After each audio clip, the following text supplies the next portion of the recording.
में सिर्फ कुछ ही घंटे बचे थे। शाम के 5:36 पर ट्रंप अपने सोशल मीडिया प्लेटफॉर्म पर लिखते हैं, अगर ईरान ने डेडलाइन खत्म होने तक स्ट्रेट ऑफ हॉर्मूज को नहीं खोला तो आज रात पूरी ईरानियन सिविलाइजेशन खत्म हो जाएगी, जो फिर कभी वापस नहीं आएगी। दुनिया का सबसे ताकतवर आदमी एक पूरे देश को, एक पूरी सिविलाइजेशन को खत्म करने की धमकी दे रहा था। हर कोई ये पढ़कर दंग रह गया। पूरी दुनिया के लीडर्स ये समझने की कोशिश कर रहे थे कि ट्रंप ईरान के खिलाफ आखिर क्या करने जा रहे हैं। क्या ये इशारा एक न्यूक्लियर बॉम्ब की तरफ था?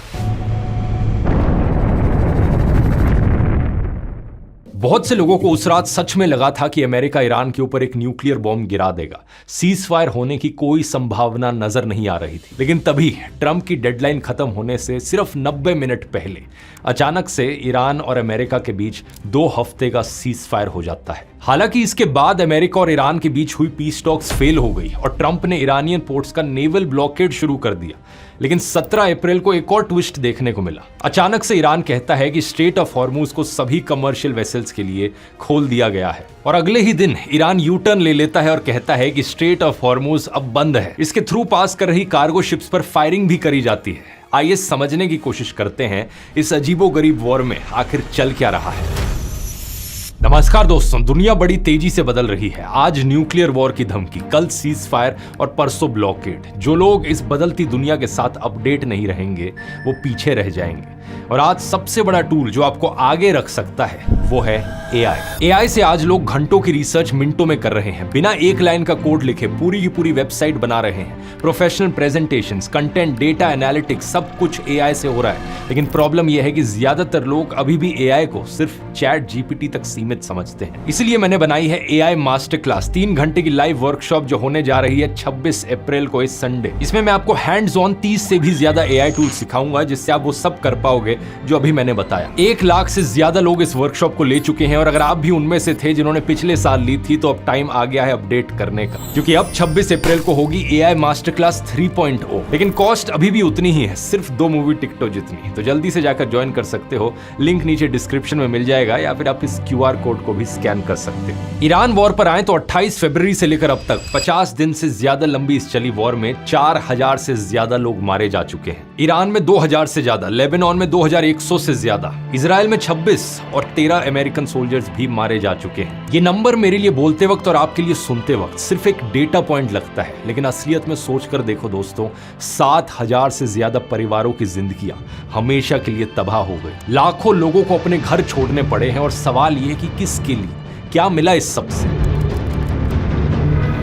इस वॉर का सबसे खतरनाक एस्केलेशन तब हुआ जब अमेरिका और इजराइल ने ईरान की न्यूक्लियर फैसिलिटीज को टारगेट किया। 21 मार्च को ईरान की नतांज न्यूक्लियर फैसिलिटी पर हमला किया गया। लेकिन सबसे खतरनाक था बुशहेर न्यूक्लियर पावर प्लांट पर हमला। यह ईरान का एकमात्र फंक्शनिंग न्यूक्लियर प्लांट है जहां कई टन न्यूक्लियर मटेरियल है और वॉर शुरू होने के बाद से इसके आसपास 4 बॉम्ब गिराए जा चुके हैं। ये चीज कितनी खतरनाक थी शायद ज्यादातर लोगों को इसका अंदाजा भी नहीं है। अगर ये न्यूक्लियर पावर प्लांट पर थोड़ी सी भी चोट पहुंचती, यहाँ का रेडियो एक्टिव मटेरियल लीक होने लगता, यहाँ पानी कंटेमिनेट हो जाता, पूरे गल्फ रीजन के लिए ये एक बहुत बड़ा डिजास्टर होता है। ऐसी बीमारियां देखने को मिलती जैसी चेरनोबिल के समय देखी गई थी। जनरेशंस तक रिकवर नहीं कर पाती। कतर के प्राइम मिनिस्टर ने 2025 में भी इसके बारे में वार्न किया था कि अगर इस न्यूक्लियर पावर प्लांट को नुकसान पहुंचता तो गल्फ कंट्रीज में कुछ नहीं बचेगा, ना पानी, ना मछलियां, ना कोई जिंदगी।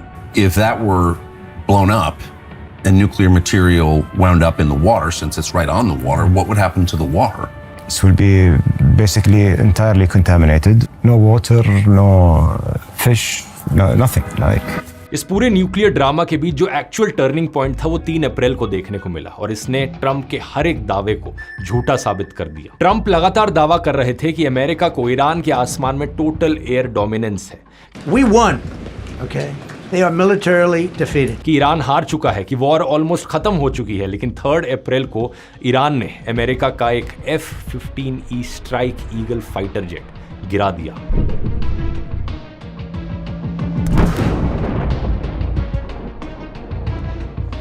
इस प्लेन में 2 लोग बैठे थे, एक पायलट और एक वेपन सिस्टम्स ऑफिसर। दोनों ईरान की जमीन पर जा गिरे। हालांकि पायलट को तो कुछ घंटों में रेस्क्यू कर लिया गया, लेकिन दूसरा बंदा जो इस प्लेन में बैठा था उसका कुछ पता नहीं चल रहा था। अब इस पॉइंट पर ईरान और अमेरिका के बीच एक रेस शुरू हुई। इस बचे हुए आदमी तक पहले कौन पहुंचेगा। अगर ईरान पहले पहुंच जाता तो एक अमेरिका का कर्नल ईरान के हाथों में होता, जो ट्रंप के लिए इतनी बड़ी एम्बैरेसमेंट होती कि पूरे वॉर का रूल ही बदल जाता। ये एयरमैन जो नीचे गिरा था, ये 24 घंटों से ज्यादा तक एनिमी लाइंस के अंदर अकेला छिपा रहा। इजेक्शन में आई चोटों के बावजूद ये 7000 फीट की ऊंचाई तक चढ़कर गया, हाइक करा और वहां जाकर एक पहाड़ की दरार में छिप गया। इमरजेंसी की सिचुएशंस में यही प्रोटोकॉल है कि अपने आसपास के एरिया में जो भी सबसे ऊपर वाली जमीन दिखे वहां पर जाकर छुप जाओ। यहां इसने सिर्फ 3 शब्द का एक रेडियो मैसेज भेजा, God is good. American officials को पहले लगा कि यह मैसेज फेक है, जिसे ईरान ने भेजा है ताकि रेस्क्यू के लिए अमेरिकन फोर्सेस को बुलाकर उन्हें एम्बुश किया जा सके। लेकिन एनालिसिस के बाद उन्हें पता चला कि यह तो सच्चा मैसेज था। यहां पर फिर एक ऐसा रेस्क्यू ऑपरेशन शुरू होता है जो अपने आप में ऐतिहासिक था। सबसे पहले CIA ने एक डिसेप्शन कैंपेन शुरू करी। ईरान के अंदर यह गलत जानकारी फैलाई कि उस फाइटर जेट के दोनों लोगों को पहले ही रेस्क्यू कर लिया जा चुका है, ताकि ईरानियन फोर्सेस उस एयरमैन को ढूंढना बंद कर दे। इसके बाद CIA ने उस एयरमैन की एग्जैक्ट लोकेशन को आइडेंटिफाई किया और मिलिट्री के साथ शेयर किया, जिसके बाद डेल्टा फोर्स और नेवी सील टीम 6 के सैकड़ों जवान ईरान में दाखिल हुए। US प्लेन्स उस एरिया में स्ट्राइक्स करते हैं ताकि ईरानियन फोर्सेस पहले ना पहुंचे और अंत में एयरमैन को रेस्क्यू कर लिया जाता है। 5 अप्रैल को ट्रंप पोस्ट करते हैं, वी गॉट हिम। उन्होंने कहा कि एनिमी लाइंस के अंदर बिना किसी नुकसान के ये रेस्क्यू दिखाता है कि ईरान के आसमान में अमेरिका की टोटल एयर डोमिनेंस है। लेकिन सच्चाई यही थी कि सक्सेसफुल रेस्क्यू ऑपरेशन के बावजूद भी ईरान ने अमेरिका का एक फाइटर जेट गिरा दिया था। रेस्क्यू हेलीकॉप्टर्स पर भी फायरिंग की थी, जिसमें एक war plane A-10 warthog crash हो गया था और 2 ब्लैक हॉक्स हेलीकॉप्टर हिट हुए थे। इसके अलावा 2 ट्रांसपोर्ट एयरक्राफ्ट भी डैमेज हुए और मिलिट्री ने उन्हें ईरान की जमीन पर ही डिस्ट्रॉय कर दिया ताकि वो ईरानियन हाथों में ना पड़े। इस बीच तक ट्रंप ने ईरान को स्ट्रेट ऑफ हॉर्मुज खोलने की 4 बार डेडलाइन दे दी थी। पहले 21 मार्च, फिर 23 मार्च, फिर 28 मार्च और फिर 6 अप्रैल। ईरान ने चारों को इग्नोर कर दिया। 7 अप्रैल तक जब कुछ भी काम ना आया तो ट्रंप ने सीधा गालियां देनी शुरू कर दी। मजाक नहीं कर रहा, इस पोस्ट को देखो, देखकर लगता है कि किसी 16 साल के बच्चे ने लिखी हो। Open the straight you crazy bastards और you'll be living in hell. Trump ने कहा कि डेडलाइन खत्म होने के बाद पावर प्लांट्स, ब्रिज, हर चीज को टारगेट किया जाएगा। Every power plant in Iran will be out of business, burning, exploding and never to be used again. लेकिन ईरान ने फिर भी स्ट्रेट ऑफ हॉर्मुज नहीं खोला। ये वही दिन था दोस्तों जिस रात ट्रंप ने वो पोस्ट किया जिसने पूरी दुनिया को हिलाकर रख दिया।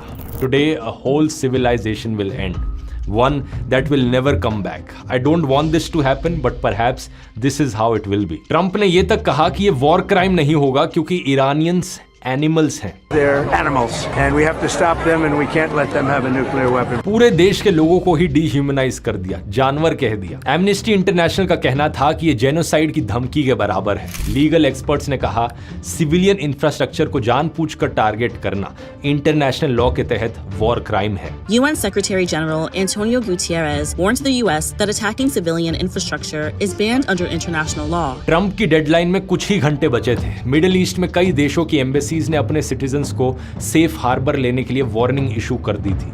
पूरी दुनिया एक ऐसे वॉर के कगार पर थी जो आज तक कभी नहीं देखी गई थी। डेडलाइन खत्म होने से पहले ही यूएस ने खार्ग आइलैंड, जहां से ईरान का 90% ऑयल एक्सपोर्ट होता है, वहां स्ट्राइक्स कर दी। लेकिन फिर कुछ ऐसा हुआ जिसकी उम्मीद किसी ने नहीं की थी। डेडलाइन खत्म होने के सिर्फ 90 मिनट्स पहले ईरान और अमेरिका ने 2 हफ्ते का सीज फायर एग्रीमेंट अनाउंस कर दिया। और सबसे हैरानी की बात यह थी कि यह सीज फायर पाकिस्तान ने कराया था। अल जजीरा की रिपोर्ट के मुताबिक ऑपरेशन सिंदूर के बाद पाकिस्तान आर्मी के चीफ आसिम मुनीर और डोनाल्ड ट्रंप के बीच एक डायरेक्ट चैनल खुल गया था, जिसकी मदद से पाकिस्तान ने सीज फायर करवाया। इस सीज फायर एग्रीमेंट में लिखा गया था कि ईरान स्ट्रेट ऑफ हॉर्मुज को खोलेगा, जिसके बदले अमेरिका 2 हफ्ते तक ईरान पर कोई मिलिट्री स्ट्राइक नहीं करेगा और एक परमानेंट सीज फायर के लिए 10 अप्रैल को पाकिस्तान में बातचीत होगी। लेकिन पाकिस्तान और अमेरिका के लिए एम्बैरेसिंगली हुआ यह कि सीज फायर अनाउंस होने के कुछ ही घंटे के अंदर 8 अप्रैल को इजराइल ने लेबनान में 100 से ज्यादा स्ट्राइक्स कर दी। 300 से ज्यादा लोग मारे गए। ये इजराइल की लेबनान पर अब तक की सबसे डेडली बॉम्बिंग थी। इजराइल के प्रधानमंत्री बेंजामिन नेतन्याहू कहते हैं कि यूएस और ईरान के बीच जो सीजफायर हुआ है उसमें लेबनान शामिल नहीं है, तो मैं यहां बॉम्ब गिरा सकता हूं। US vice president JD Vance ने भी कहा कि अमेरिका ने तो कभी सीजफायर में लेबनान को शामिल करने का वादा किया ही नहीं था। लेकिन पाकिस्तान के प्रधानमंत्री शहबाज शरीफ ने जो पोस्ट किया था सीजफायर को लेकर, जो स्टेटमेंट